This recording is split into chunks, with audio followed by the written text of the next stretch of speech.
Hello friends, today we solve question number 3. Question is कि ABCD is a rectangle and PQ, R and S are midpoints of sides AB, BC, CD and AD respectively, so that the quadrilateral PQRS is a rhombus. Rhombus का means है कि ऐसा quadrilateral है जिसके चारों side equal है।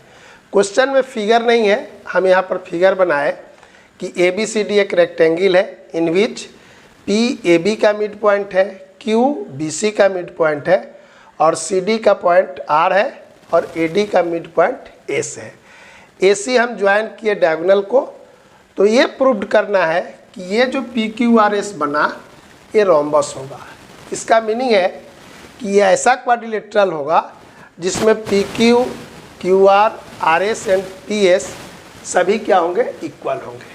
तो इसको प्रूव करने के लिए मिड पॉइंट थ्योरम का यूज करेंगे। देखिए ABCD रेक्टेंगल है, AC डायगोनल है, तो देखिए इसको रेक्टेंगल को ये दो ट्रायंगल में डिवाइड कर रहा है। पहला है ACD और दूसरा है ABC। तो मिड पॉइंट थ्योरम में था कि किसी ट्रायंगल में अगर दो साइड के मिड पॉइंट को ज्वाइन करेंगे तो ये जो साइड होगा थर्ड साइड का क्या होगा, पैरेलल होगा और थर्ड साइड का हाफ होगा। तो यहाँ पर हमको रोम्बस दिखाना है, तो हम लिखेंगे कि इन ट्रायंगल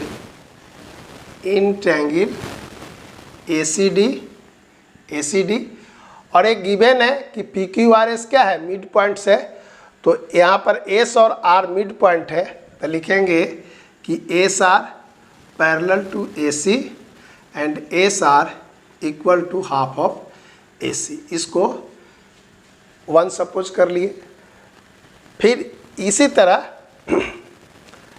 यहाँ पर इस ट्रायंगल में ABC में लिखेंगे कि इन ट्रायंगल ABC, तो यहाँ भी P मिड पॉइंट है और Q मिड पॉइंट है, तो होगा PQ parallel to AC and PQ half of AC।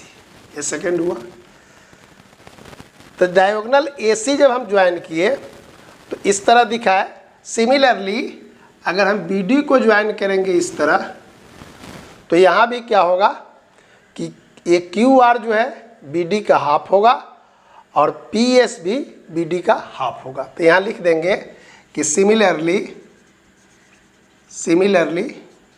In triangle, इसका नाम दे दीजिए ABD और लिखेंगे कि PS equal to half of BD और इसको थर्ड सपोज कीजिए।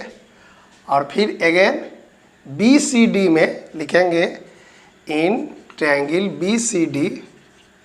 BCD में ये QR जो होगा QR equal to half of BD।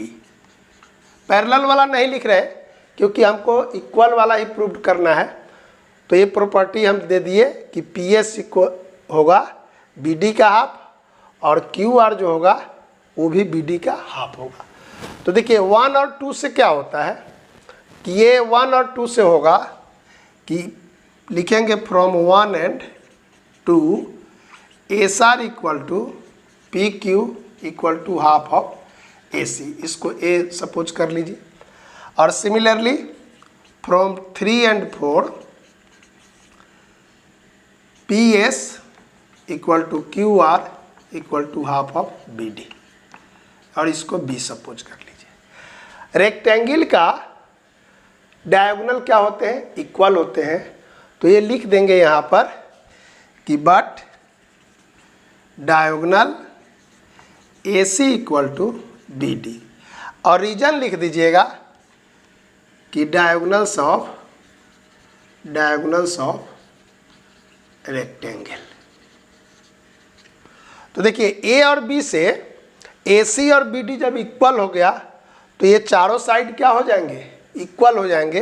तो यहाँ लिखेंगे कि from A and B SR equal to PQ equal to PS equal to QR।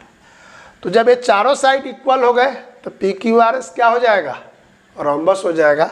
तो लिख देंगे कि so P Q R is a rhombus. यही प्रूव करना था। तो इसमें हम कौन प्रॉपर्टी यूज किए, मिड पॉइंट थ्योरम का। एक बार एसी डायगोनल लिए तो उसमें दिखा दिए कि R S equal to P Q, और दूसरे बार बी डी डायगोनल लिए तो दिखाया कि आर क्यू या Q R equal to P S. और ये दोनों डायगोनल एसी डायगोनल और बी डी डायगोनल क्या है, इक्वल है, क्योंकि ये डायगोनल किसका है, रेक्टेंगल का। तो रेक्टेंगल का डायगोनल इक्वल होता है, तो इसलिए यहाँ लिख दिए कि एसी और बीडी जब इक्वल होगा तो ये चारों साइड क्या हो गए, इक्वल हो गए। तो किसी क्वाड्रिलेटरल का चारों साइड अगर इक्वल होगा तो क्वाड्रिलेटरल क्या होगा, रोम्बस होगा। तो यही था क्वेश्चन नंबर 3। नेक्स्ट डे करेंगे क्वेश्चन नंबर 4। Thank you.